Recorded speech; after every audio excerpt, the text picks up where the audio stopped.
to 1 Million Cups Fayetteville. It is a pleasure having everybody this morning. We have a fantastic presenter today. We have Miss Niat Ridgway with Boss Sisters she's going to come and tell us a little bit about her business. So without further ado, Niat, I'm going to turn it over to you. Good morning, everyone. As she stated, my name is Niat Ridgway. I'm the CEO and founder of Beautiful, Optimistic, Successful Sisters. Boss Sisters, as we call us for short. And I'm just going to give you guys a little bit of background about myself. My background is I started off in training and development, HR department. What I did was I trained those who were struggling to find employment. I got them ready using skills of etiquette, completing documentation, understanding their skills and their various backgrounds. So as I was in this field, I began to notice as people struggled with their ability to figure out what it is that they wanted to do in life. They struggled with understanding what their skill sets were. And then they also introduced to me how they wanted to be self-employed. So as being self-employed, that requires for you to have a certain set of skills and a certain set of behavior discipline that you need to have as an entrepreneur. So as I began to develop relationships with these people, and as I encouraged them and got them to pull out what some of their talents were, and they started coming to me with these different ideas about developing businesses. So some of them wanted to be home care, lawn care, beauty shops, all these different things. So I started to realize that the issues that they really faced when it came down to doing something for themselves was lack of knowledge of how to do it, how to get started, lack of support once they got started. Because once you start a business, it's not really your friends and family who will be your biggest supporters. It's normally outsiders who you don't know that will gravitate towards you to help you get to where you need to go. And the lack of opportunity. They had absolutely no idea what market they can jump into or where they can promote their products and services to keep them in the arena of possibly having an additional income besides their current positions. So Boss Sisters was then created. I created it from the ground up. Started off with myself, of course. And matter of fact, let me just go ahead and share a little of the website so you guys can have a visual of what I'm stating.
What's going on, beautiful people? I am your host for the evening. Welcome to Boss Talk. My name is Niat Ridgway, and we're going to have some awesome discussions tonight. Some discussions you may have had around your dinner table with your friends and family, and those that you may have not have had.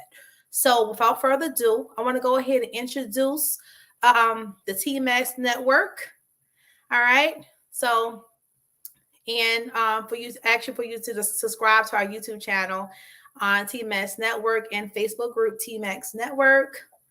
And if you want to, be a panelist or submit some content that you want to hear, email us at tmaxnetworkllc@gmail.com. All right. So, without further ado, I have some awesome people with me tonight, and I want to introduce my panel. Starting off with, got Miss Denise Nicole in the building. We Hey got y'all. Mr. Lewis, Maria, Jay, What's going and on? What's the going on? awesome one. I want to look. I need some voices. Like, shout out to me. What's up with the energy going on? Good day. What part with the energy? You introducing people, so we don't know to what level you gonna stop at. We ain't mind readers. You know what? You keep bringing it like that. Keep bringing it. I'm just I'm saying. gonna call you a hot potato. I'm gonna call you a hot potato. You always starting something. Listen, I'm a part of lava. I'll be one with the earth today. Okay, be one with the earth today. Okay, got you. So, how you guys feeling tonight? First of all, let me come back to let me pronounce your name, Tashane. Mr. Lewis, you there?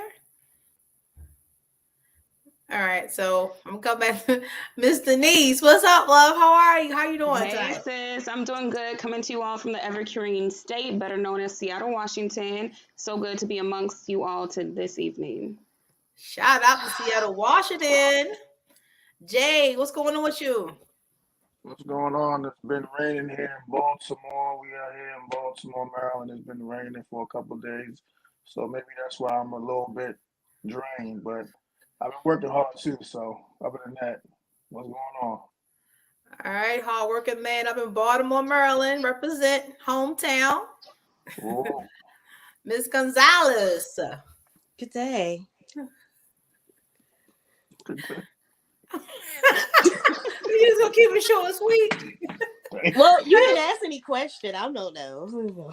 You just said my name. I said hi. Where are you at? I'm from North Carolina. Currently, like sitting here hungry as heck. You know, no one wanted to feed me today. Like, Man, I ate applesauce. Damn. I know I'm a grown ass woman. I'm tired of eating applesauce. I finally got an appetite back. Like, feed me. I went out and spent like $60 on some food. My baby was supposed to be picking it up. Now all of a sudden, her little ghetto ass don't know how to answer her phone call. My food been ready for over an hour. okay, shout out to the children that turn their phone off. All right. And D, what's going on with you? What part are you coming from? Coming from Texas, San Antonio at the moment, by way of Houston and everywhere else in the world. I live pretty much throughout all of the South, which is my favorite region in this country. I lived in Philadelphia, Allentown, New York a little bit here and there, so a little bit everywhere. Yeah, man, let's get to this discussion you got going on, because I'm interested to hear what Miss Maria Gonzalez is going to say today. You never know. You just gotta watch every Let me episode. we gotta get my boy on here, Mr. Lewis. You with us now? Yes, ma'am. Yes, ma'am. I can hear now. I lost all audio. I'm sorry. It's okay. So, like, where you from? I'm from Myrtle Beach, South Carolina. South Beach, South Carolina. Yes, ma'am. South Carolina representing in the building. Am I the only person that feels robbed when I hear people from North Carolina, South Carolina, not say Kakalaki? I was feeling the same way. Look, it's because I'm not originally from here. That's why. North That sounds Carolina. so tacky. I can't even take that. I can't even do that. They be like, "What? That's rude. That's disrespect." You can only say it if you're from North Carolina or South Carolina. If you're from North Carolina, South Carolina. North Carolina, South Carolina. Both Carolinas. I'll look at you Kakalaki is like, you good. You good. All right, so let's get ready to pull the first question, the first topic across the screen. All right. So, first question is right here. We've been debating about this and debating about this. We have plenty of conversations, right? But that's this in the butt today. What makes a person dateable or date-able? Right? You like how I broke that down? Date-able. What makes a person dateable? Subjective. It's all Yeah. subjective, which is, some people have their preferences and they choose to stick and live and die by their preferences. Some people decide to step outside of their preferences, uh, and actually try to see maybe some of the things that I was doing was not working. So let me try a different method and find out something else. This is what happens when people become dating, because when you date, you have to find a level of openness that you didn't have before. That doesn't mean you open to be mistreated or taken or done badly. Your mindset has to be ready to receive beyond your perception of what someone is or isn't. You have to let people come as they are to you truly, and then go from there. So what makes somebody dateable is the first person that you date, yourself.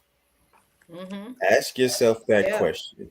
Would I date me in I this would love current to date me. state? I like what you said about being open. You got to be open. I like that, what you said about that.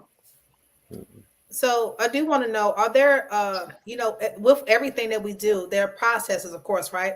What about the fundamentals? Shouldn't there be some fundamentals before you can even enter the dating arena? Absolutely. I mean, again, that still stems from self. You have to have self-respect in order to garner respect from others or be able to issue out respect. Um, the thing is, a lot of people have unrealistic expectations. They live on a falsehood narrative. They live on trends. A lot of people are trend dating. They're not dating with purposes. They're just out here mingling and mixing. When the first thing first, they don't even know who they're really dealing with. Not understanding too the dynamics of also what it takes to be in a relationship of any magnitude, and that is called time. You have to put it in necessary time for anything. So what is it? The time to be what they consider to a professional is 10,000 hours. That is the bare minimum of time to be considered a professional. Not successful, professional. Yeah. 10,000 hours. So if you're not willing to dedicate 10,000 hours of your life to a set subject or thing or matter, then alleviate from it immediately. You know what? Sometimes I just want to be in a boxing ring with you. You know that? And then I other mean, times I'm like, I oh my am the common gosh, he be sense making so champ. much sense. He gets on my nerves. I told you, I I'm the just want to common box you sense champ. sometimes. I'm the common sense champ. But I appreciate that because you then broke it down to some great perspectives. I believe a lot of people have not sat down with themselves. Oftentimes people look at the outside, okay? They don't look within. They say, you know what? Why would this person want to date me? What is my benefit to this person? How am I helping them? How am I helping them to elevate? What am I bringing them? What do I bring to the table? So for you to understand that, you had to do a lot of self-discovery. And as he was saying, I particularly said 10 years makes you a professional. So 10 years, 10,000 hours, but spend some time with yourself. And, when you have questions where you ask the person, like I had a friend of mine ask several people, like, what's your hobby? Like, man, almost hurt my feelings. I said, you know what? My hobby is dancing. That's my hobby. He was like, no, what do you do outside of like your norm? What do you do outside of it? Like, what are you practicing? What do you be? I'm like, wait a minute, let me go find me a hobby real quick. Let me go find something that I can be Dancing is your passionate hobby, about right? doing. What you say? Dancing is your hobby, right? It is. Okay, Yeah. so let's expound on that. Gentlemen, be ready to be, getting your ears full. You like dancing, huh? I do. What type of dancing? I dance for you.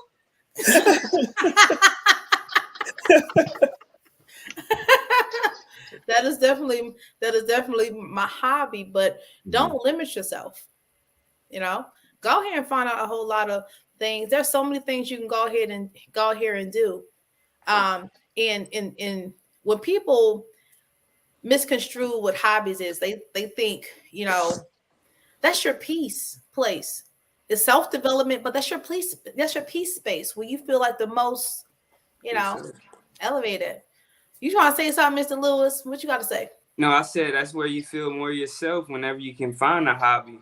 And going back to what D said, when it comes to time, I don't think people give themselves enough time to even figure out themselves. So that now they jump into something, even they jump in blind looking for something rather than trying to knowing what they want. So, but if you want to ask yourself the question of what do you love and what do you like to do, now there's less resistance for you to be able to accept anything to come in. So it's just really all about the time, but more so on the things that you or your hobbies that you like. Now, what are you willing to accept and tolerate to actually be dateable? People don't give themselves the time. Let's break it down a little bit more though, because we're I can break it down for mentioning. you, friend. Because it's an interview. Dating is an interview. So you have to first date yourself to know, like Mr. Lewis is saying, you do need to know what you like. Somebody's like, what do you like to eat? What do you like to do? If you can't give those answers, it's going to be very hard for you to be dateable. But just like a job interview, you're not only seeing if you're going to be a good fit for that company culture, you're going to see if that person is a good fit for you as a willing participant that's going on a date. I don't want to be like in this dating ring, but I want to date, like D said, with intention. Like, what are we linking up for? Like, are we wasting time? Are we making money? What are we building together?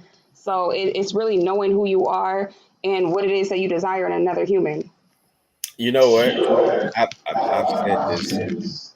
I'm getting the feedback. Y'all hear that? All right. All right. I still hear it. Hello? Interesting. That was weird. However, the thing that I want to point out is the process that I always talk about, and this process of elimination, which is something you should learn early on in life. If not, go ahead and put it to practice and implement it. You can use it on just about anything. But your time is valuable, regardless of how you see yourself according to societal norms or whatever the case may be, or family standards or whatever the case may be. You still are a part of those things, but you're not those things. You have to be able to decipher the things that are going to take place in your life and that is beneficial for you. And the most beneficial thing for you is you being with you all the time. There's a lot of people that are just walking around and they're basically just zombies at the end of the day. They're flesh-filled, heart-pumping zombies, which is probably more the dangerous things than an actual zombie. But the notion of bypassing a process, I like to think of a date as something truly beneficial. You've earned a date. When I mean you've earned a date, that means we've come to a type of rapport with one another that, hey, I have a certain amount of trust with you. You have a certain amount of trust with me. We spent X amount of time together. Let's go on a date. Can we break down those characteristics though? Okay. Like, what does that look like? Well, it looks different for everybody. The thing that does looks the same is the time. The time that's being spent with somebody that you're seeing, or you think you may see yourself with down the line for a stretch of your life. Remember, I've always said times is something that we don't have abundance of, and we don't know nobody who does. Isn't that, hey man, let me borrow 5 hours real quick? No, you ain't getting that. You're just not. So, because often people misconstrue communication. So I was talking about communicating, but it's all about reciprocation too. Like, how is this person receiving the message that you're providing? Right. So we talk about communication being at all-time high, but how do you make sure that you are delivering the message correctly? Like, what are those signs that let you know, like, we're on the same page here? Like, this person is on my level, and you know, I'm understanding them. What are those signs? So you spend adequate amount of time together. That means you hung out in places that you've actually got to connect. The message was being conveyed and reciprocated, vice versa.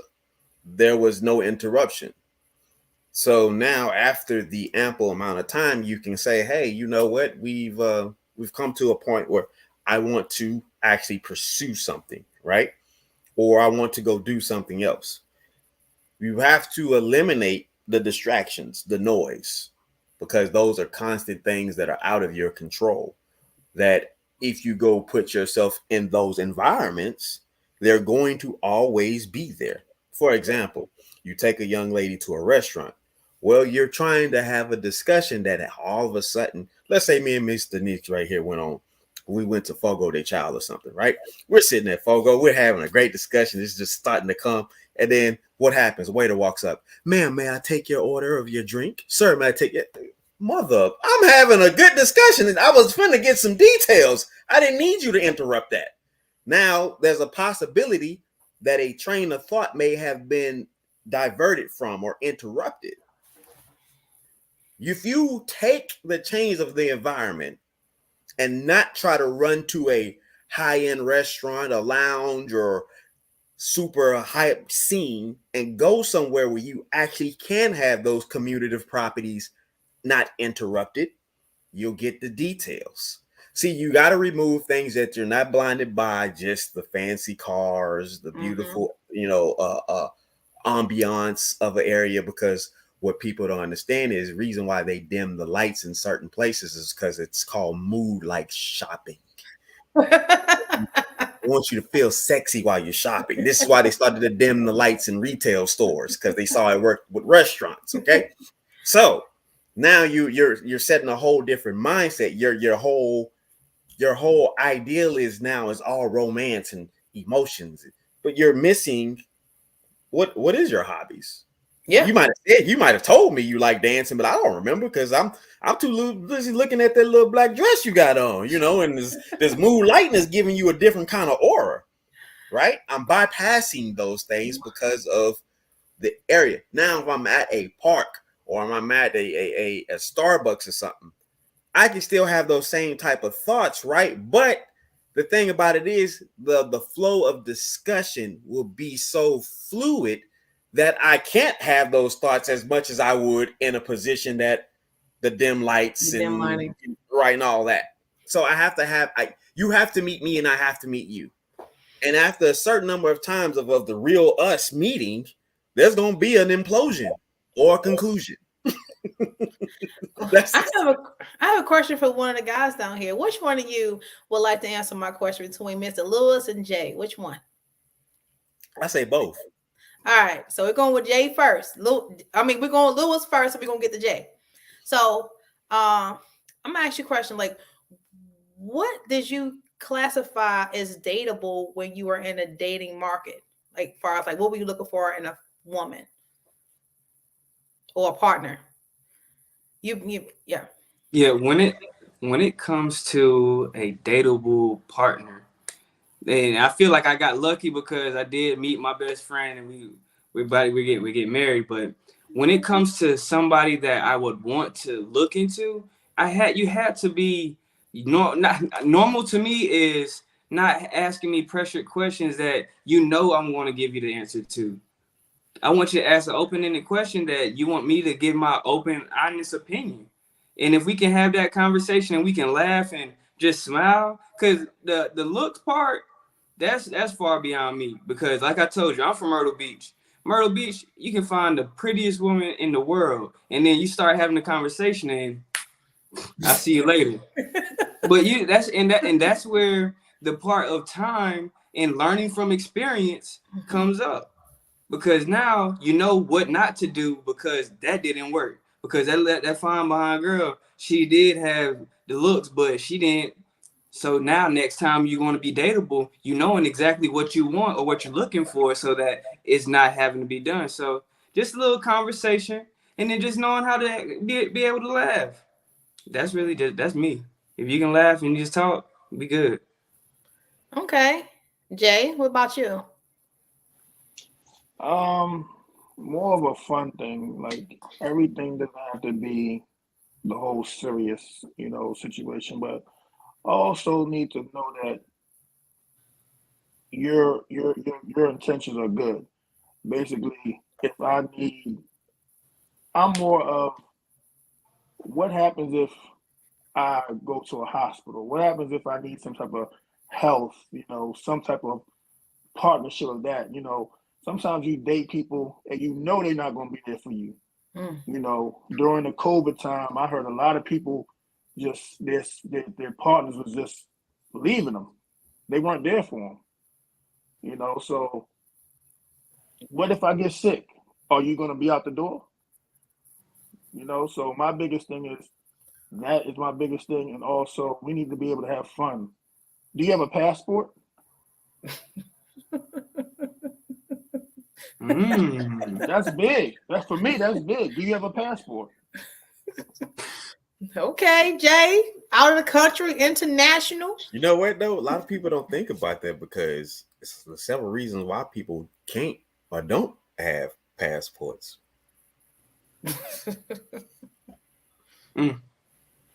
FYI, fellas. I understand. All right, what about you, Denise? What makes somebody dateable to me, is can you mentally stimulate me? Can you hold a conversation, right? They always say communication is the key, but comprehension is the lock. So are we going to be locked in and be able to really rock with each other mentally? If not, friend, it was a pleasure meeting you. I got a ski skirt to the left because I'm always going to give you some news you can use. And if it doesn't apply, let it fly. But we got to be able to let that, it's a two-way street. Yeah. Yeah, definitely. All right, let me mute out. She gonna Maria, have to you repeat got that some and say that one explaining more to time. do. Say it again. I said, Maria, you got some explaining to do. I didn't do nothing. All right, we were talking about what makes a person dateable. What were you looking for when you were meeting a person and classified them as dating material? Honestly, so I agree with a lot of stuff that you guys said when it comes to dateable. I do believe that for the most part, it's left up to whoever's being asked that question. Just because it could be a great person for somebody else, but yeah, that's not for me. That don't mean that person isn't dateable. It's just not my cup of tea for whatever reason. And honestly, I know it was somebody mentioned earlier, Tayshawn mentioned earlier about not really taking the time to get to know themselves. And truthfully, I feel like that's one of the biggest problems that is out there. Is not really getting to know yourself. It's okay, well, you're lonely, so you just out there living. You know what I mean? And just free searching for whatever, when really you don't even know who you are, where your need or your want, we'll say, for today don't have to be your want for tomorrow. And then but you're out here moving off of random emotions when we all know emotions change. And so without really getting to take the time to know yourself, it's gonna always kind of be like a flyby. So truthfully, even once you do start dating, oftentimes, after a bad breakup, the one thing you always hear after a bad breakup is, I'm gonna take some time to find myself.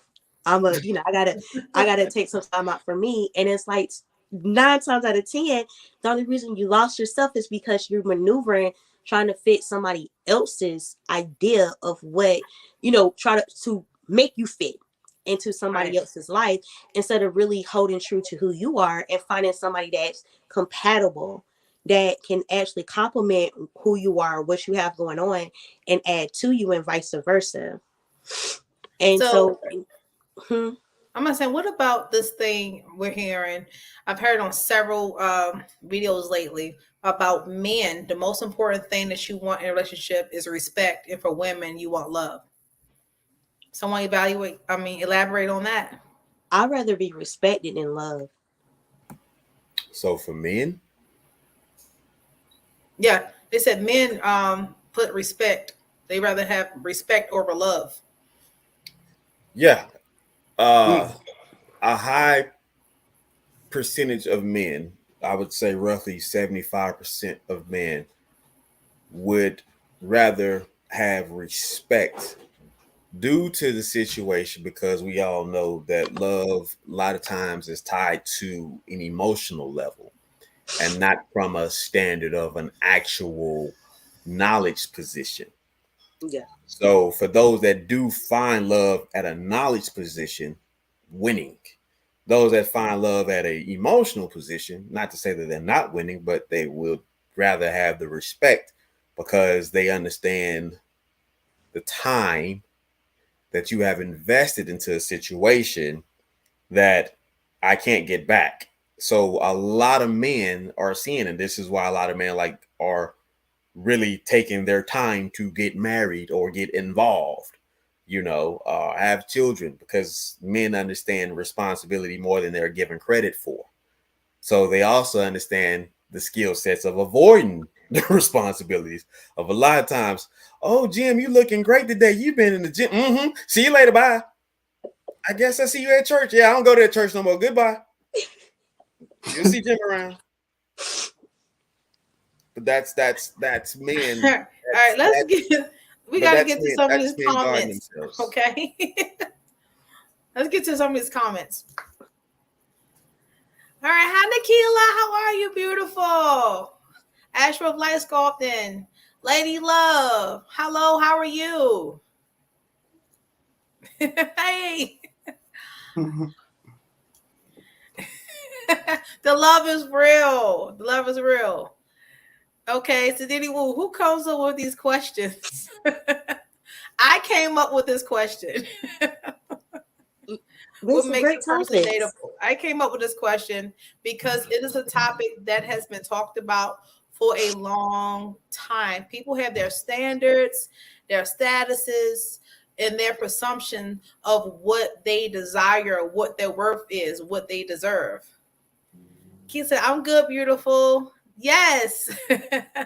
You're definitely welcome. Oh, your mom. Hi. Hi, I'm not going to throw her name out there, but hi, much love. So I came up with this conversation because it's a conversation that many people have spent hours talking about. We sat around with our girlfriends, sat around our guy friends, and we just would start questioning about being dateable. There's so many people out here who are still single, and they're wondering, what am I doing wrong? Why am I not attracting the right person? So first off, I want to get the answer is to look within self. You got to look within self first. You can't keep, looking at everyone else's lane and wondering why yours going slow because you're not putting no energy into your own lane. Like, what's going on? So that's why we decided to come up. So if anyone have any input that you want to add to answering that question, what makes a person dateable or dateable? Because we did not talk about stability. Stability is extremely important when it comes to being dateable or dateable. When you're out in the dating field, it should not be self-sacrificial. It should not sacrifice self. If you keep doing that to a certain degree, you're making that person a thief. They're stealing your happiness, your joy. And guess what? They don't even know that they're doing it because you never even put your needs, your wants, yourself at the forefront of saying, I'm worthy. This is my value. You never brought that to the front because you're conforming to what they want. You're conforming to what you think they want you to be as a societal norm and what you think they like. One thing a lot of women think that men, I've been learning conversation with men, thinking all these men love big booties. It's like, okay, they get big booty. You know what? Men love big booty. I'm gonna get big booty, right? So they think, men love our hair nice and, it's like a guy told me one time, he said, the reason why you women go ahead and do all of that is because you guys are in competition with one another. It's not the men. The men like you naturally, like, I like you for who you are.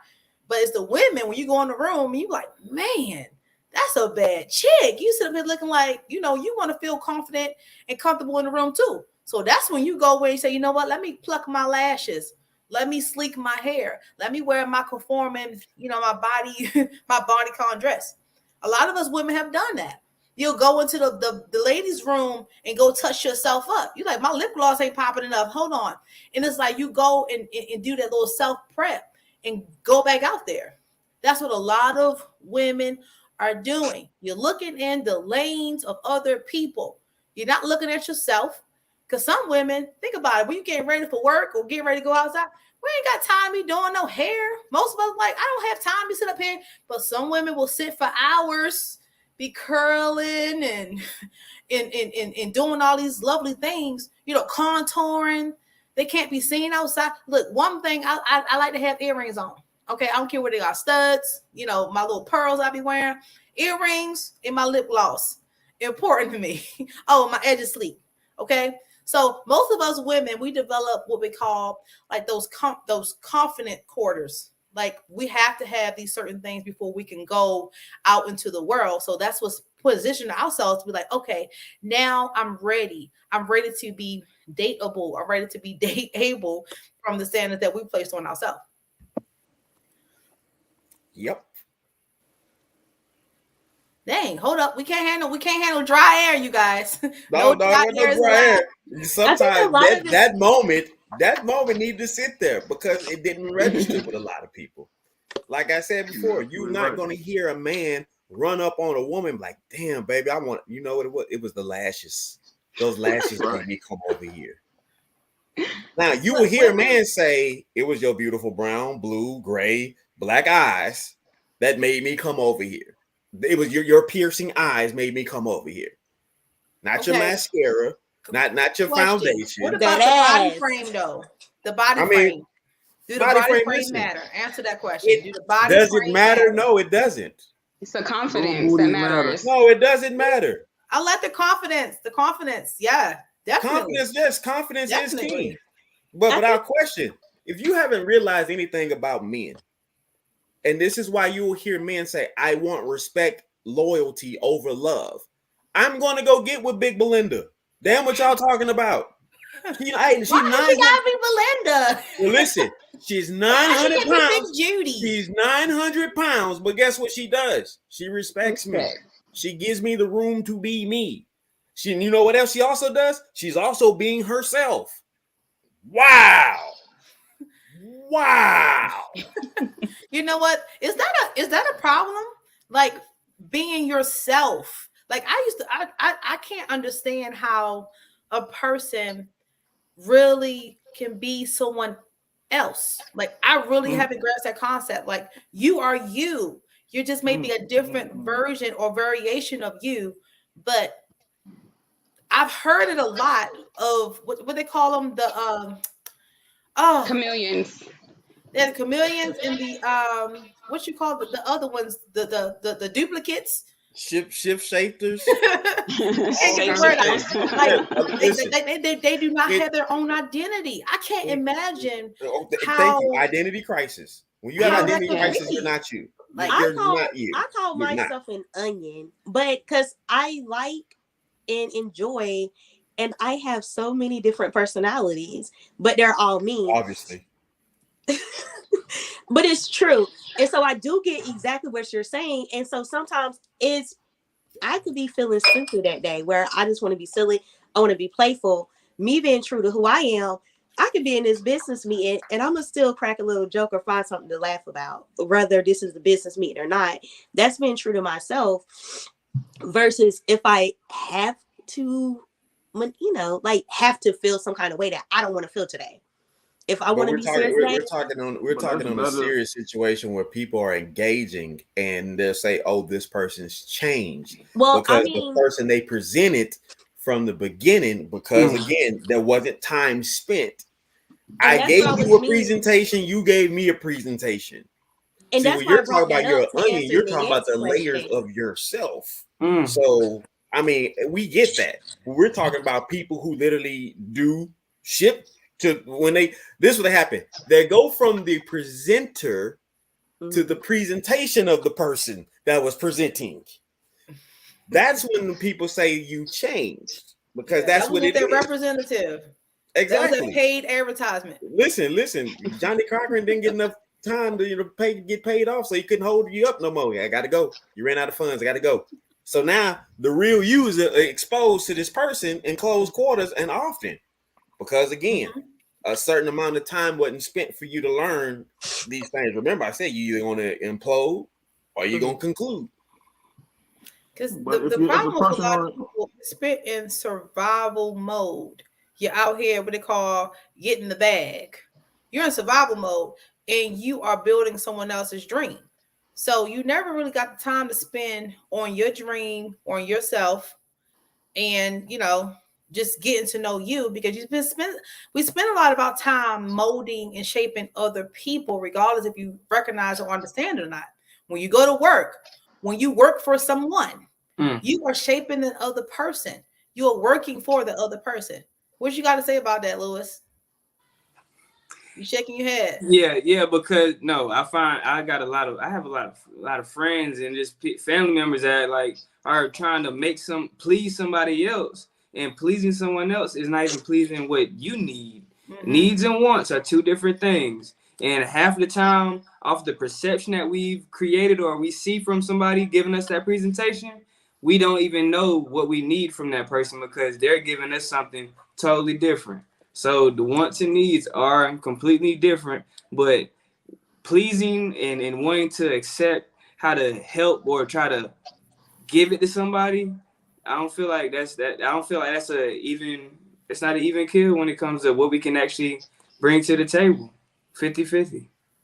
Okay, we're about to move on to the next topic, but I want to get less say so from Jay. You got anything else you want to throw in there, Jay?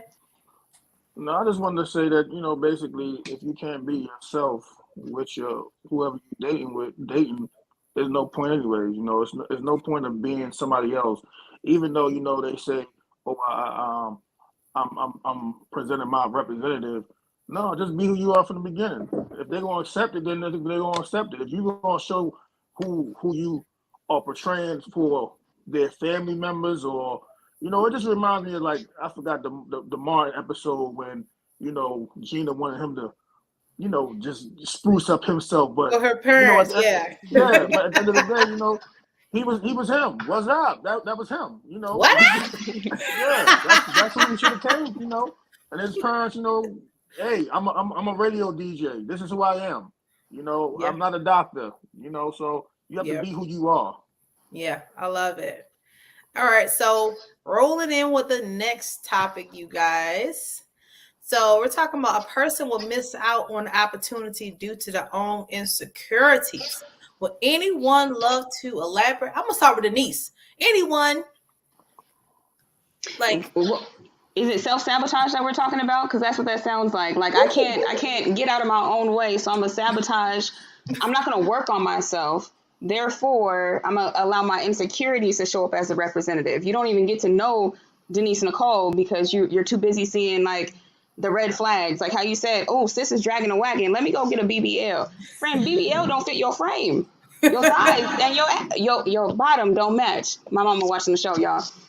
So you got to make sure that whatever you do, that you are interrupting those behaviors. And growth and change are two different things, right? Like I heard somebody say earlier, like, "Oh, you've changed from the person you were when I first met you." Well, I'm supposed to like challenge myself every single day to be a better version of myself, because me loving me more is going to be a benefit to you, friend. And if we really rock with each other, you're going to want that for me. Like that's the best thing for me, is to grow and elevate. I want to level up because only iron can sharpen iron. So that's my thoughts on it, friend. I'm gonna tell you, you're a beast, girl. Oh, you're beast mode. I love it. Like straight Thank up. you, sis. Thank you. All right, so Jay, I'm gonna go to you now. What you got? I just feel. I mean, it's just like Denise said, man. Like, look, just basically do you. Like, I don't know. I mean, don't miss out on the opportunity because you trying to be somebody else, or if you're insecure with yourself, just I don't know. Everything about that work on yourself thing, you should have been worked on yourself. You should have been who you was. Just who you are. Who are you? Yeah, figure out right. who you are before you jump out there. You know what I'm saying? Just figure out who you are. I mean, I can't go to Denise like, "Hey, what's up? How you doing? Yeah, I'm Jay." And she can't tell me I'm Jay. She can't tell me this is what's happening. You know what I'm saying? I should know that about myself. So, I mean, I don't know. It's just crazy out here. All right, so if you guys want to actually join the panel, you have to join us on YouTube. Once you go to YouTube, there's a link pinned to the top. You click on that link, and then we will add you onto the panel. Okay, yeah. Well, thank you for that, Jay. Mr. Lewis. Yes, ma'am. What you got? A person will miss out on an opportunity due to their own insecurities. What you got on that? See, me, I think the opportunities that people want to miss out on might be just a undercover blessing that you may not even notice. And that's just me when it comes to what people see, because everyone perceives a missed opportunity as in I could have been rich or I could have been happy, but you was actually looking for the wrong thing. So just understanding that if you missed out on opportunity, how will you your next step not have to miss out on that same opportunity that you feel like you did? Okay. If you don't want to miss out, then understand not to repeat the same thing. Okay. What you got, Maria?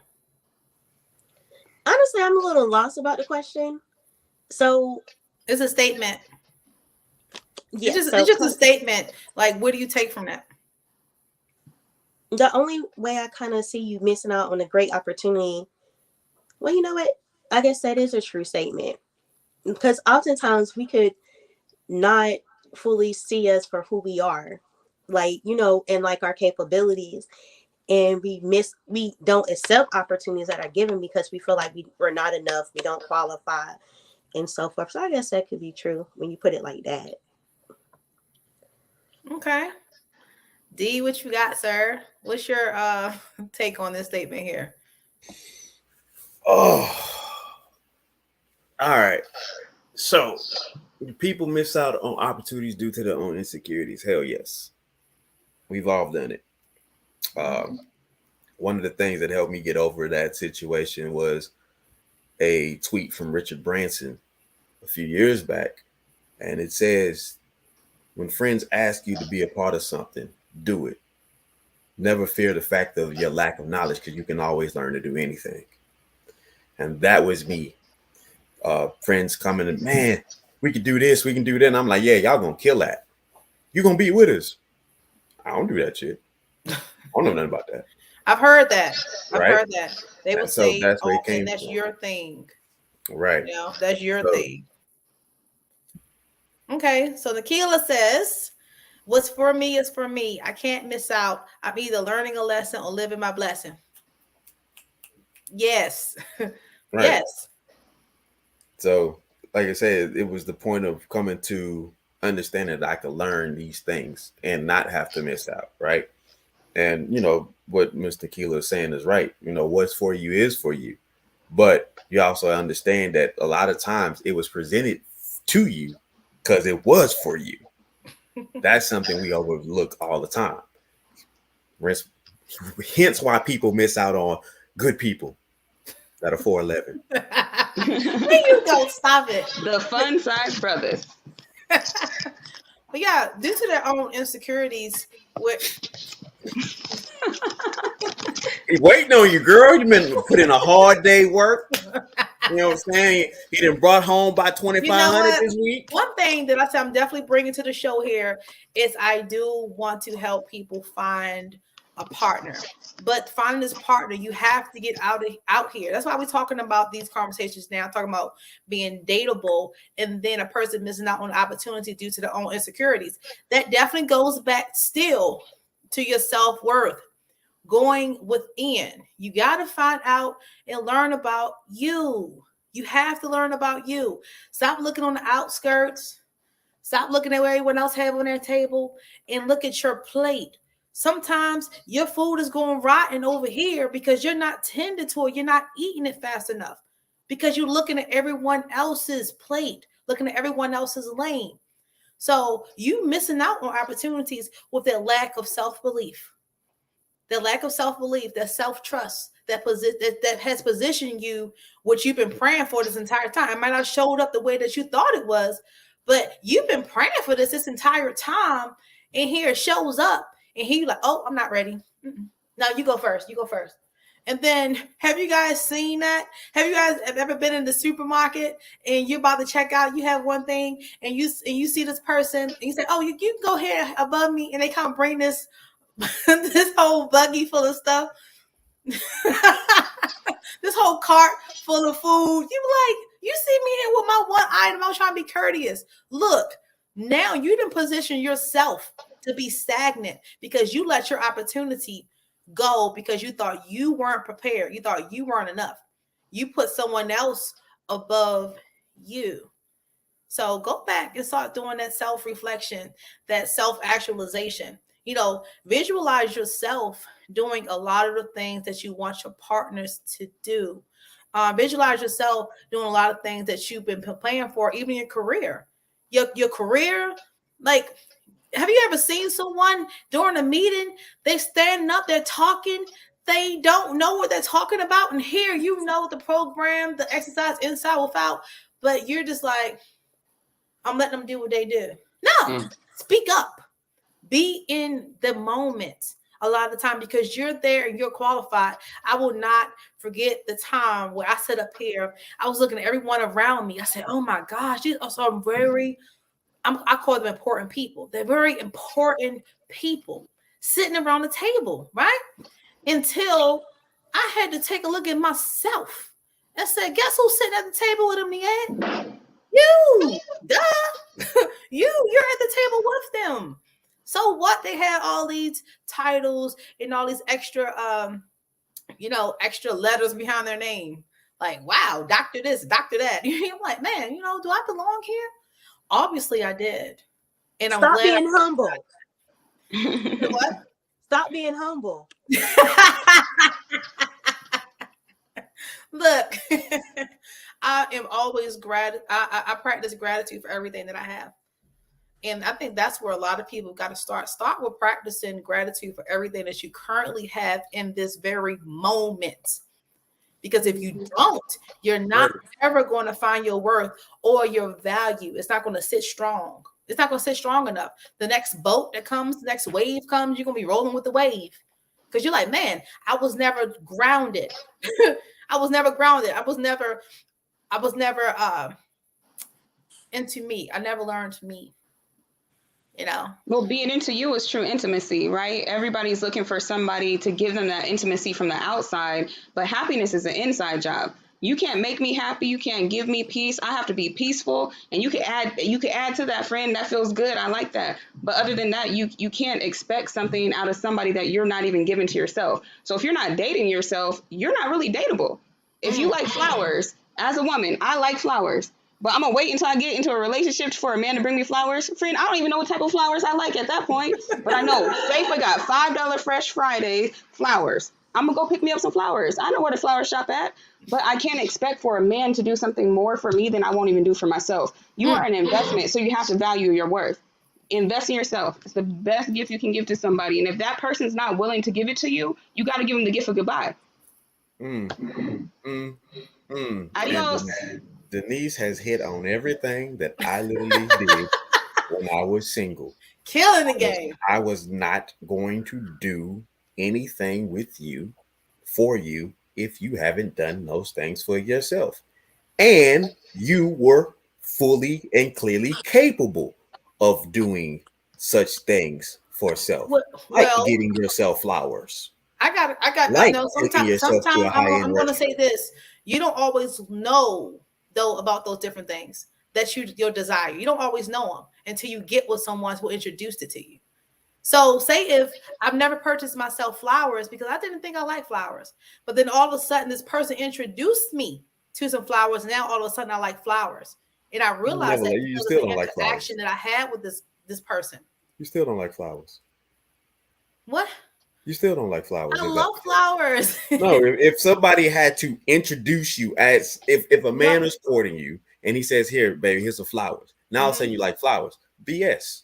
all day. No, because you have to be introduced to a lot of things. Have you not? You've walked this God's green earth and you've seen flowers some things bloom. you don't get to introduce You've seen to. flowers in Think shops. about You've seen lifestyles. flowers on movies. You've seen flowers at office. And you telling me this one person says, here's one flower. He's like, oh, I love them now. Yeah. Yeah, because because now that it became value behind Crack is that, back, everybody, and you need receipts. Crack is back, and you need receipts. We're gonna end this. Say no, everybody. We're doing it today. Stop Say it, no. right? No, no. You have sometimes it takes you being introduced by a outside entity. I get what you're saying. Travel, I'm with you. Mm-hmm. It takes. If you said world travel, I'm with you. No. If you said precious items that are really just kind of out of your parameter, I'm with you. But if you're telling me going and to have a sit down at a restaurant that's public, that you could have walked in at any given time by yourself, and you haven't done such, yeah, I got to look at you. I have to look at you. Why? Because you're an adult. An you able mind and able, you're able mind and able body adult. You have to be exposed to it. We walk past things all the time and don't even realize they're there until someone says, and reading is fundamental. Introduces you to the idea. Okay. Like if we were the beginning and the end, we would be all knowing. We're gonna do this. We're gonna do this. 6'6", dark skin, dreads, beard. Right? And he didn't know he liked cologne, and he damn near 40 until you gave him a bottle of, we ain't gonna even say anything high end. We're gonna say Curve. I like Curve. Yeah. And all of a sudden, officials are ready. The fighters are in the ring, and they are ready. So for the thousands in attendance and the millions watching around the world, ladies and gentlemen, let's get ready to rumble!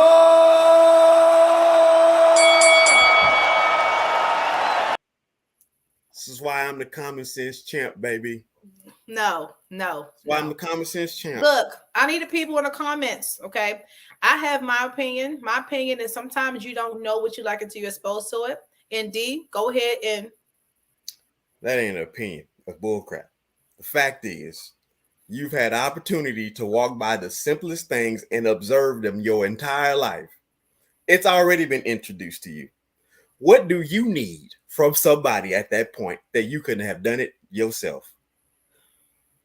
At the simple. time, we're not talking extravagant. We're not talking about something out of your reach. We're not talking about a Lamborghini or a helicopter ride. We're talking about a flower. Mm-hmm. A flower, y'all. Yeah, a flower. Your grandmother done had flowers on her kitchen table. Mm-hmm.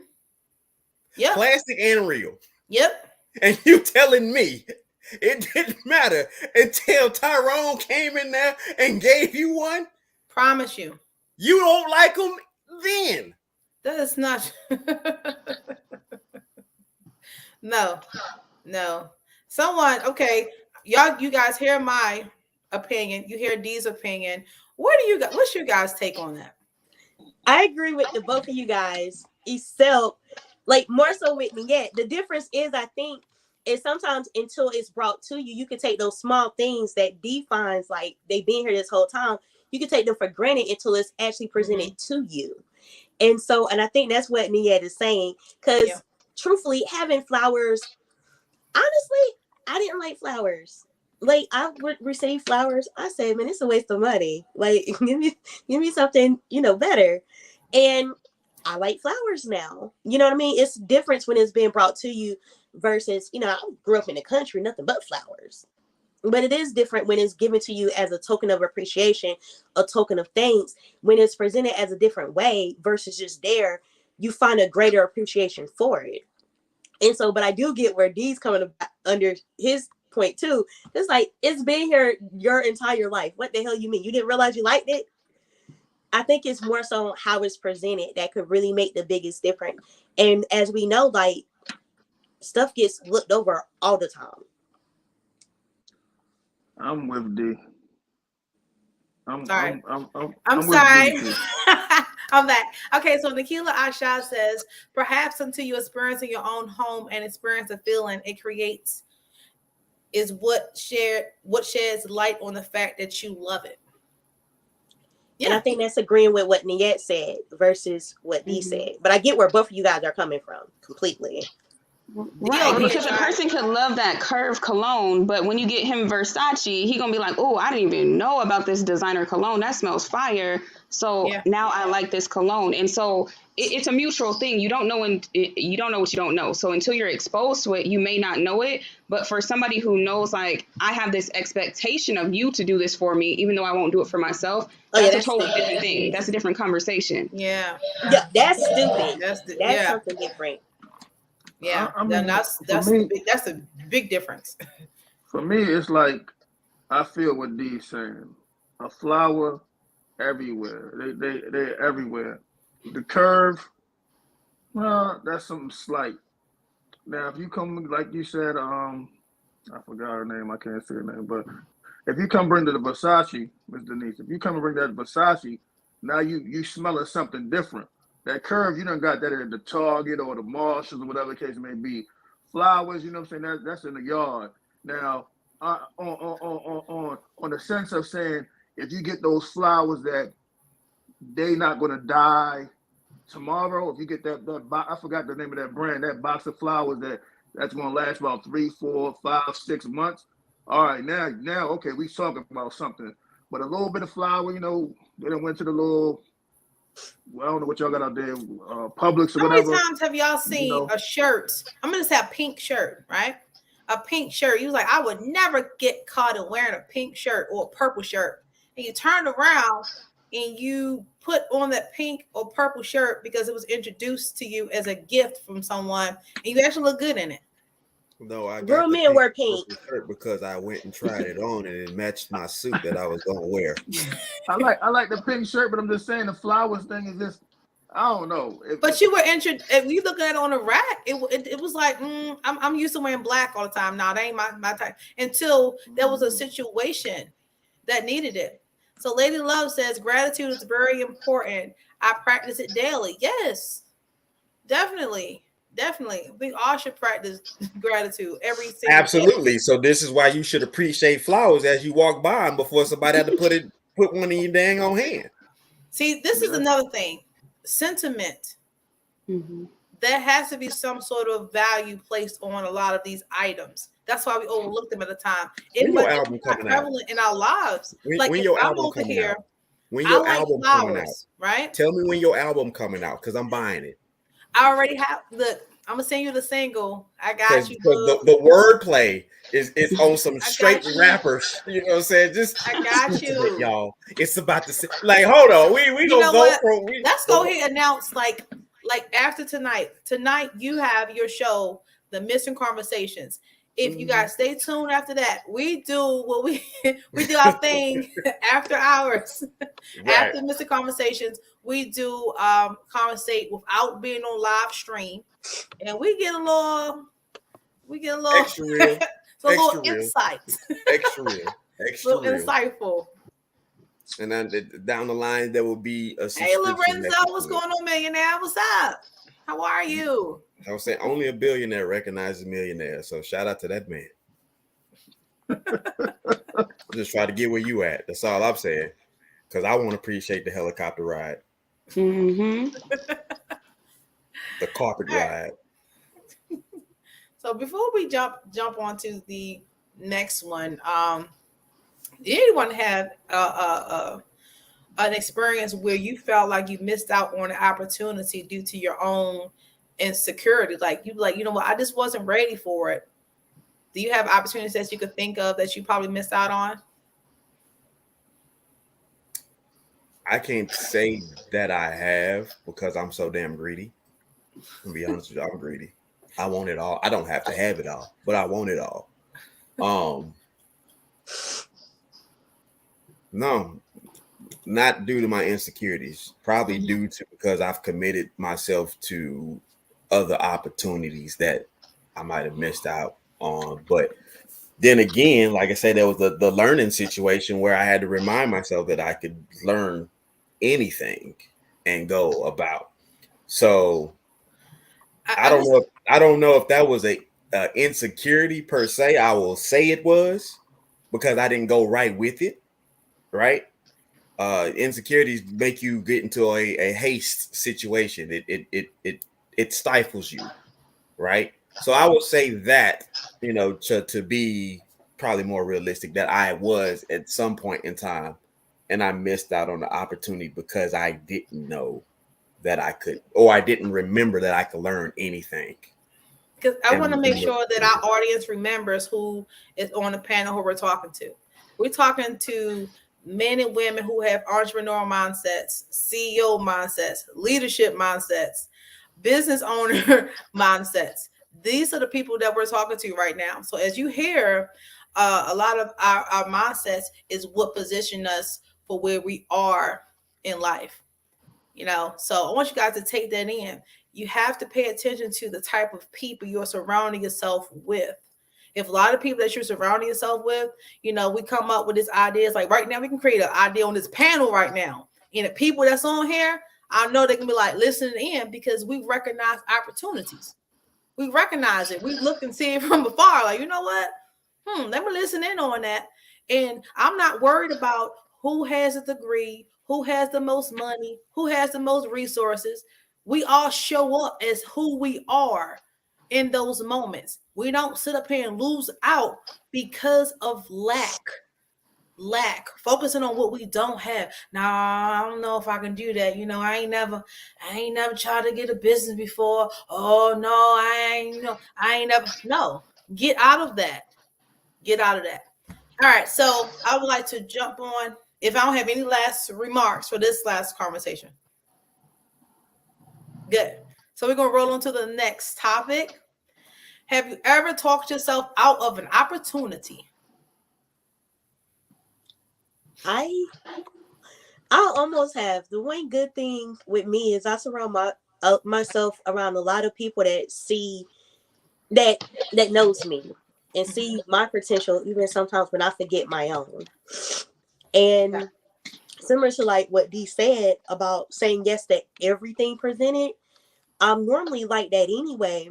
But even like them handfuls, there's always someone there to be like, hey, like they'll hit me up like, hey, I got this and that for you. You want in? And so it's, I think, really, because we all have our downsides, but surrounding yourself with the right people makes a big difference to where you'll miss out on little to no opportunity.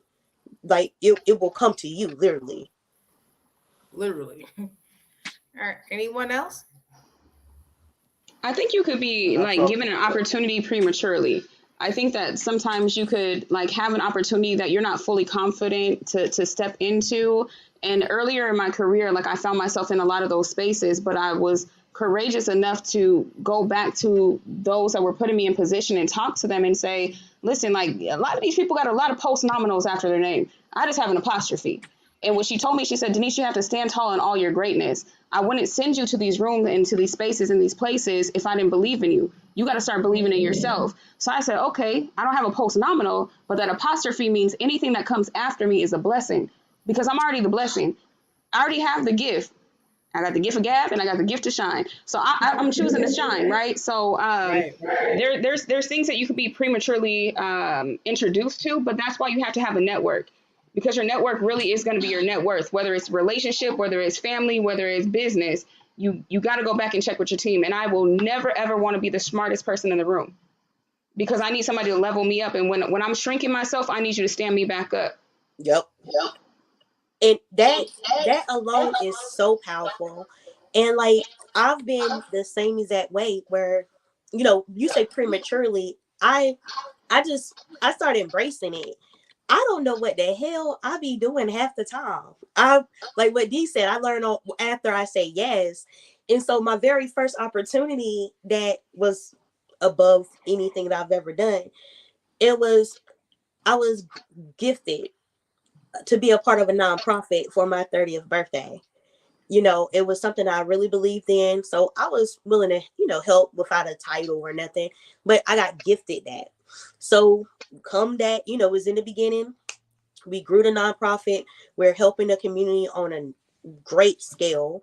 We have like HBCUs involved, helping with certain things.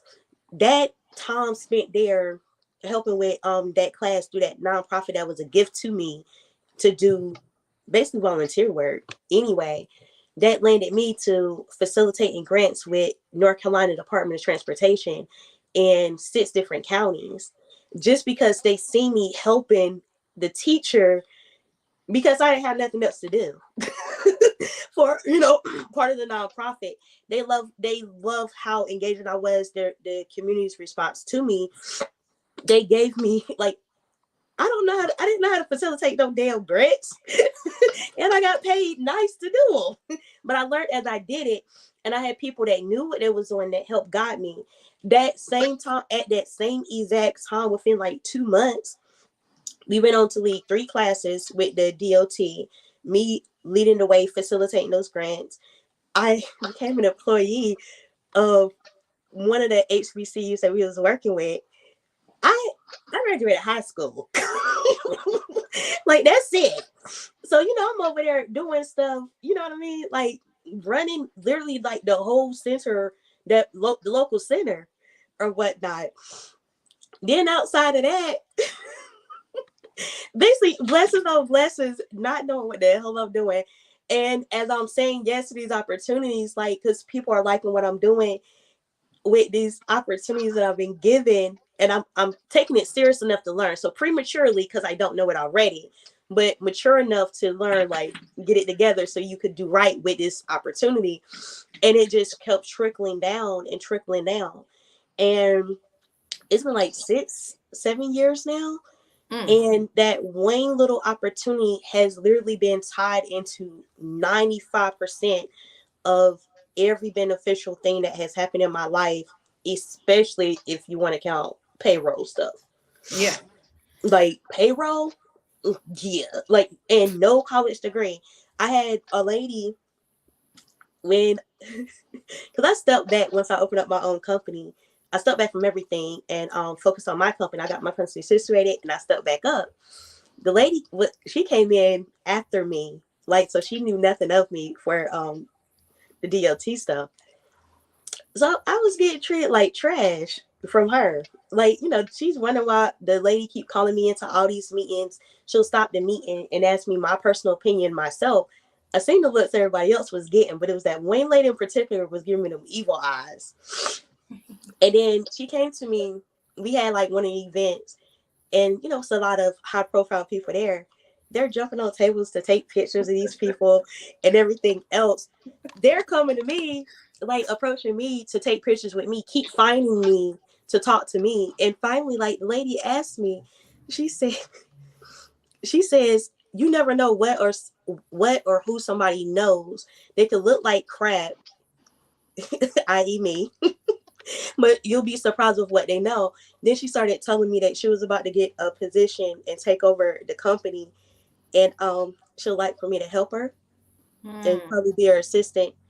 A month later, yeah, that position was open. It was given to me. Wow. I didn't ask for it, but you get treated like crap because of what you look like on paper. But no, like, when you bless, you bless. What's meant for you will always be for you. And keep in mind, I asked for none of that crap. None. Yep. Thank you for sharing that. That was very insightful, because when you're walking in your purpose, you'd be surprised what you bump into. Yeah. You'd be so surprised. Like, your plan isn't always going to come in the steps or the process that you think. It's not going to look like what you think it's supposed to look at. But that launch off be something serious. Remember, if you want to join the live panel, the link is pinned to the top of the YouTube chat. Like I said, that come up be something serious. I can actually say, like, far as myself, that self-talk is extremely important. I had to recognize when I was talking myself out of an opportunity. because automatically, especially when it's something that's going to stretch you, you start asking yourself, am I prepared for this? Like, get out of your head. A lot of times, like, get out of your own way, get out of your own head. Because as you said, a lot of these opportunities do come, but practice discernment. You know, not every opportunity is a good one for you, but sometimes the opportunity could be strategically placed for you to say no. For you to say no. And there's a power in no. Because one thing, like as you start to elevate, opportunities are going to come from here, from here, from here, from here, everywhere. Okay. Because all of a sudden you are the limelight. The light is on you. So everyone's going to want you to do a lot of these different things. But you're going to have to practice discernment for yourself. That's what go back in. Knowing me, knowing me. You got to know you. You know, you got to know you, and you'll understand what's for you.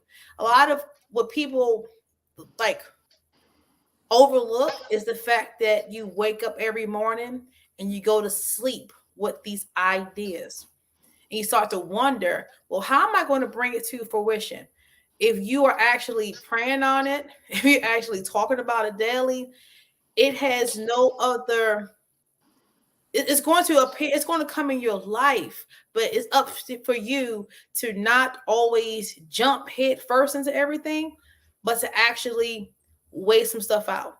So that's because you have to do your own planning, your own, you know, your own research. You have to do that. So not saying that every opportunity to come your way is going to be for you. Pay attention to how you feel after you leave a conversation. Now, the conversation that's probably for you, man, that energy is going to be off the roof. You might be a little nervous, but you're like, you know what? This is something I need to take. But if your energy is like drained, like it's pressure on you in a negative way, probably not. Like, pay attention to those energies and feelings that you have during those conversations when you're offered the opportunity. Versus just saying, nah, I'm not ready. No, you know when you're ready, because it's something that you say, you know what, I'm going to do it.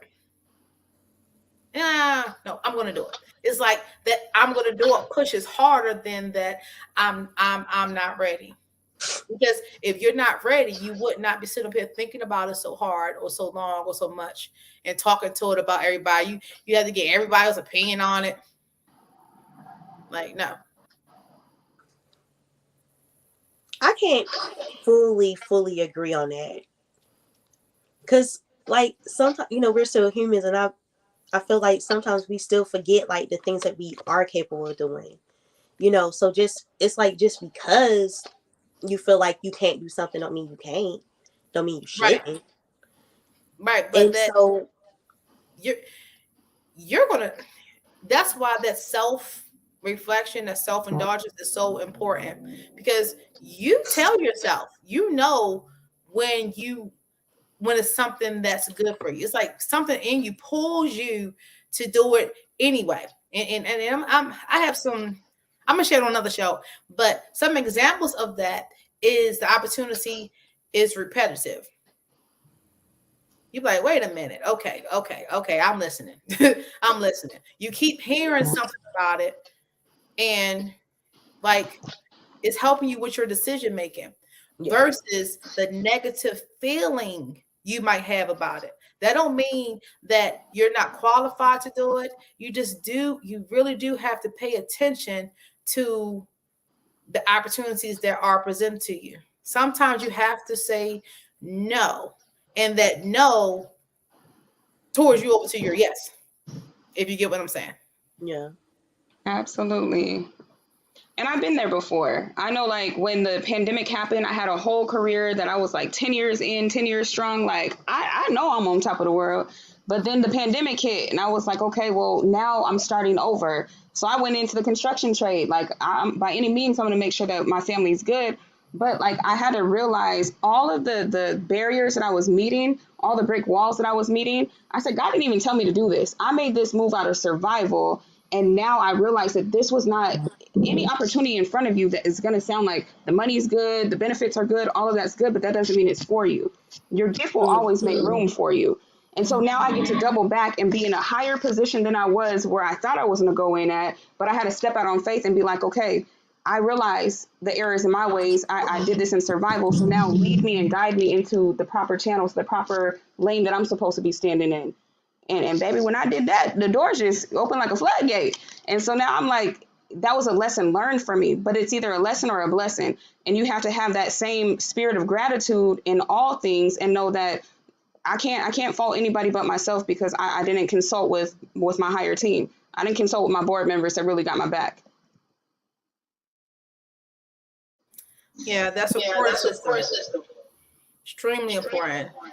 Extremely important to have that support system where you can be open and honest about different opportunities. We talk about a tribe over here a lot. We talk about our tribe and building that relationship with one another. We might cut up, but at the end of the day, we have each other's best interests at heart, and we will give each other our best, advice or opinion. Closed mouths don't get fed. No. It sure don't. Like when you need some work done to your car, like no one knows you need work done to your car if you never send out that text message. I'm just saying. I hear you. That's some real stuff, because I think about times that I've been stranded on the side of the road when I was younger, and I noticed that people are more inclined to help me when they saw me dealing with the vehicle by myself, trying to get it off the road, versus people who were sitting in their cars. They just drove past them and they hazard lights to be on and everything. But when they saw me physically having to try to maneuver my vehicle out of the way of traffic and harm, people stopped traffic. I had one time literally counted 30 people help me move my damn Saturn off the side of the damn road. And I was like, wow. Look, this is amazing. That's right? why they don't make them cars no more. Wait, no, the car wasn't the problem. That's problem not nice. Well, if he was stuck on the side of the road, that means no, the car wasn't the problem. The problem was my mama used my car that day and then put gas back in the bad boy. That was the problem. Okay, and because I was in a rush to get. No, yeah, I ain't blaming. I'm giving him what it is. Now, you want to hear it, you're gonna hear it. You know what I'm saying? That's something we gotta stop. We gotta stop that. Oh, you gonna no. If that's what took place, that's what took place. She used the car and put gas in it. So you got in your car and after she brought it back, like women do, be late. I'm late, so I got to get what I got to get. And while I'm trying to rush to get what I got to get, I'm here. I was like, oh. So what I hear. See, that's what God got you, Maria. I just want you to know. That's what I hear. Jesus Christos is on my side. Hold on. I don't know what just happened, but it was funny. You guys are a trip. Who is Maria? Who is this woman? She went to Miami. Got a BBL on her name.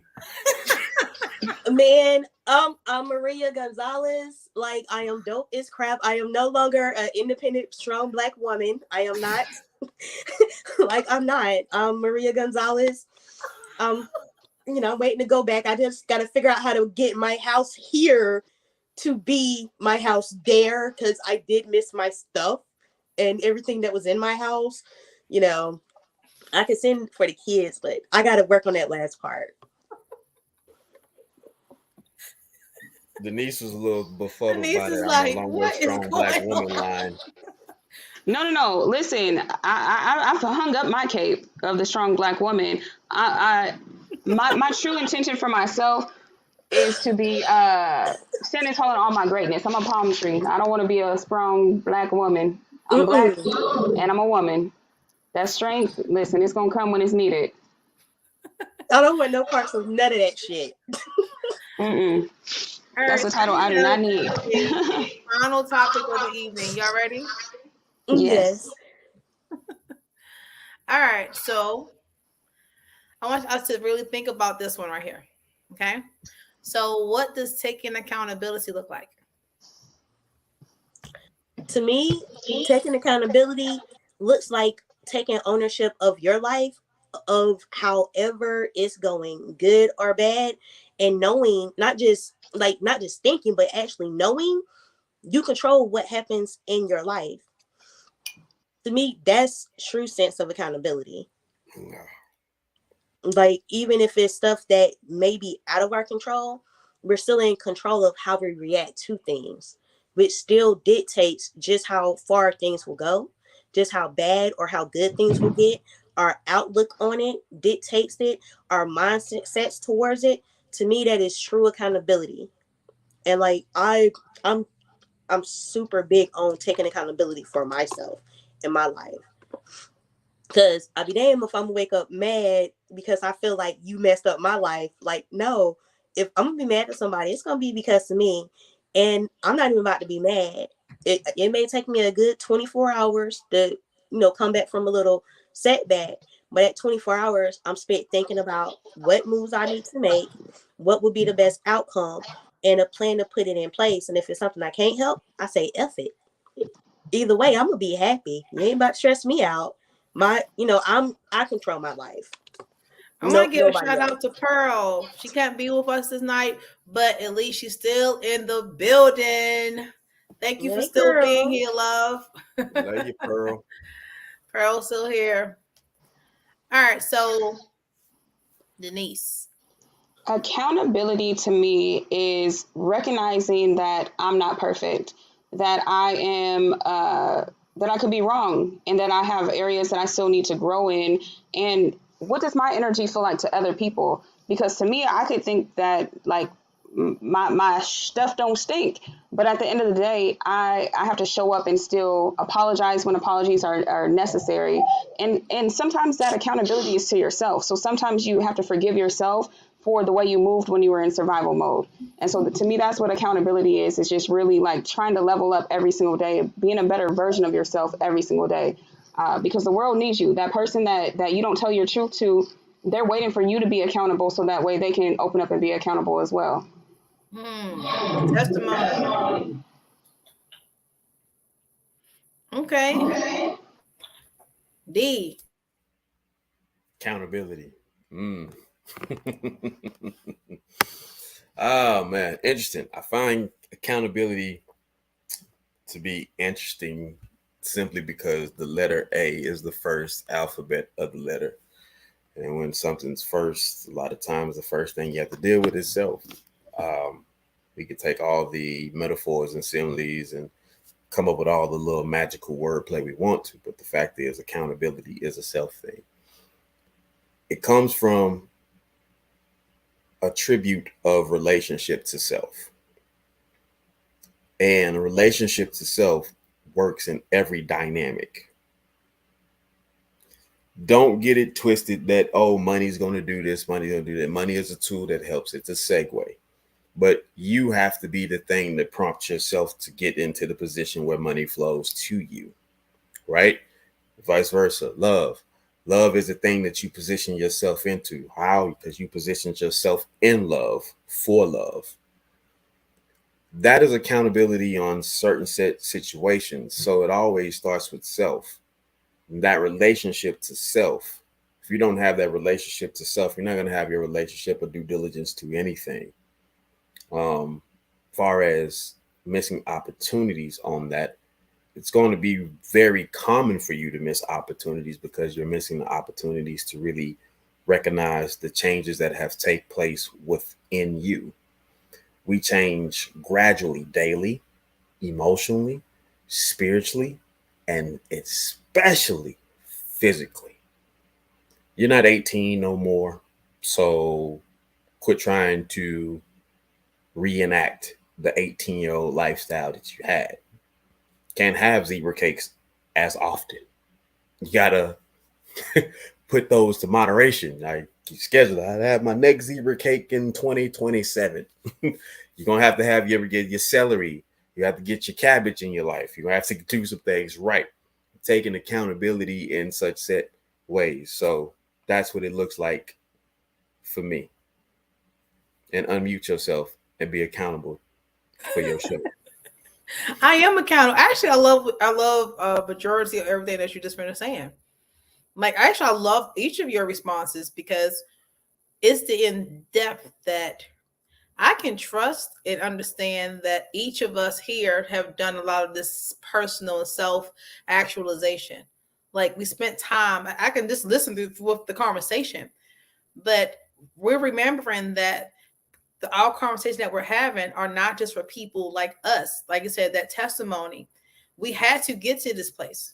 We weren't always here. A lot of times, the pressure be on because people think that you just arrived magically. No, there are a lot of different pain points and actualizations that we had to have gone through, a lot of lessons that we had to go through to get to the point that we are at now. And it comes with a rocky road, big time. You know, you'll never find out how strong you are until you actually have to hike up the mountain. You know, when we hiked up the mountain, have you ever got up to the top of the mountain, your thighs was burning? You're like, you know what? That took work. You know, it took work. So second, accountability for oneself is definitely diving into oneself, spending time with yourself.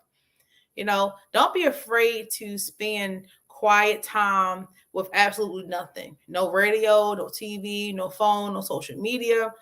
And look at those conversations you have with yourself in the mirror. When you look in the mirror and as you stare at yourself and most people start picking themselves apart, but spend time loving you. Look at those things within yourself and say, you know what? I love me. You know what? I love me. Then that's the first thing, like when it comes down to being accountable, is be accountable of how you really feel about yourself. Be accountable where you are in life and understand it's because of your actions, your habits that got you there. And if you don't like it, look, like what my good friend always say, what you gonna do about it? What you gonna do about it? If you don't like it, what are you gonna do about it? You know, but the first thing, when you look in the mirror, I tell myself, I flirt with me every morning throughout the day. Whenever I get to a mirror, I flirt with me. I smile at me. I'm proud of me. I show me that self-love. And so when I show up in that type of light, people have no, like I command my space. Mm-hmm. I command it. And that's part of being accountable. Be accountable for how you are deciding to show up. That self-love, that self-appreciation. It started way before the moment you got in front of others.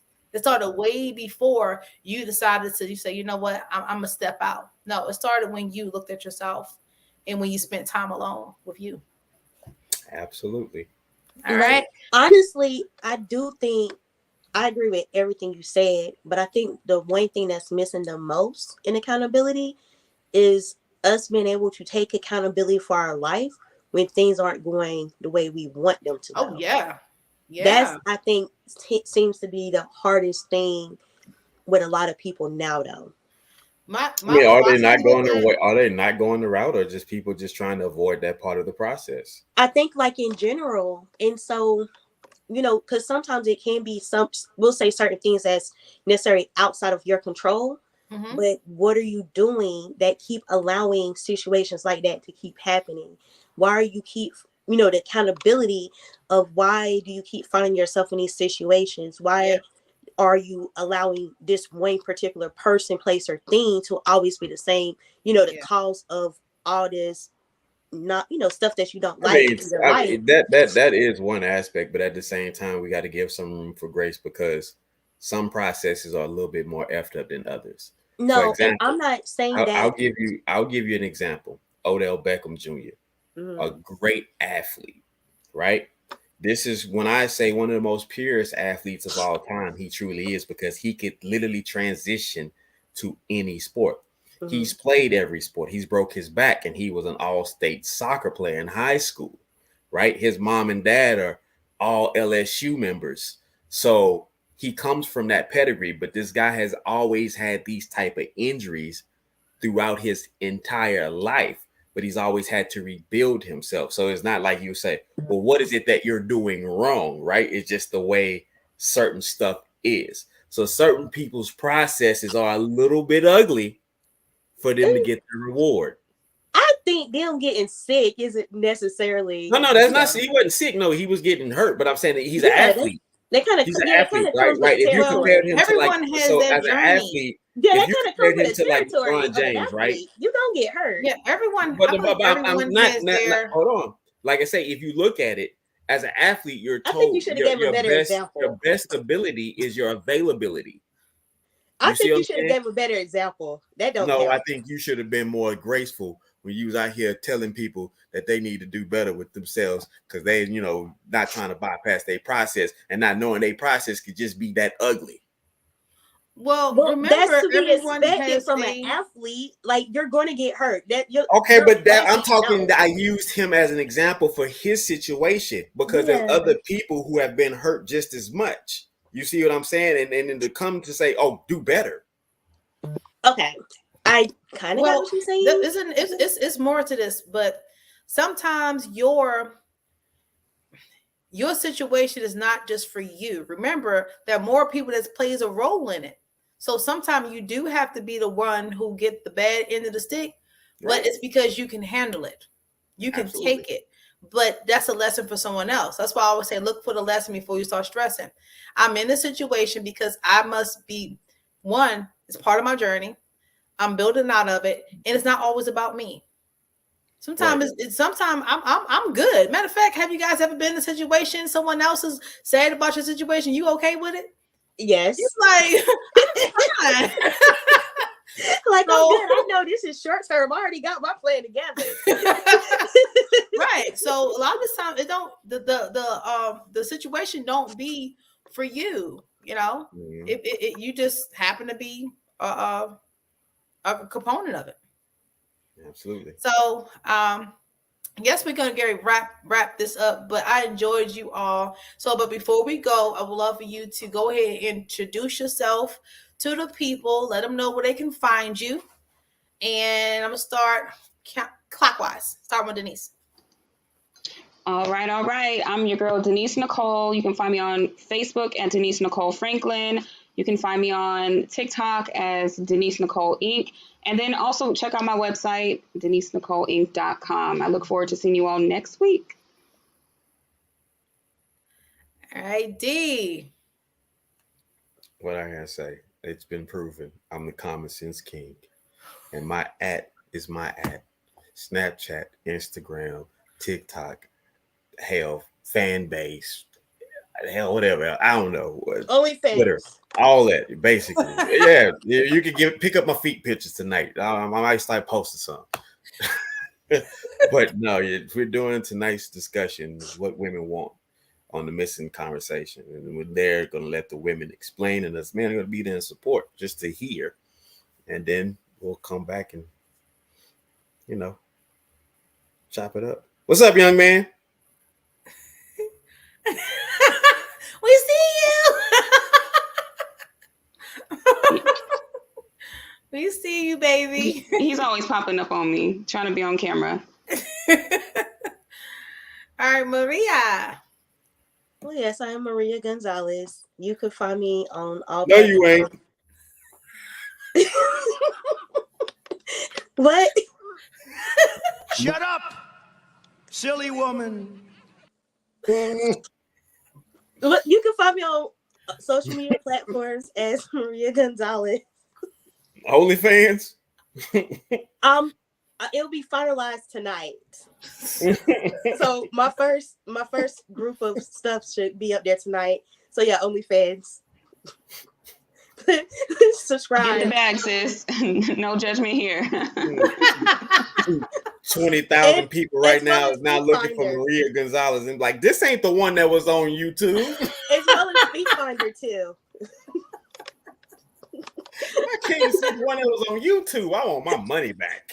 Mama need a house and baby need some shoes. So guess what I'm gonna do? All right, well, thank you guys. My name is Nia Ridgeway. I am the host of Boss Talk and the founder of Boss Sisters, Beautiful, Optimistic, Successful Sisters. You can find us at Boss Sisters, that's BOSSISTRS.com. I got two S's in there. Okay. But and you can also find me on social media as Niet Ridgeway. That's Neatte Ridgeway. And I want to thank you all for spending time with us this evening. Make sure you stick around for the missing conversations following us at 7:45 and stay tuned next Sunday. We'll be right here on the TMAX network.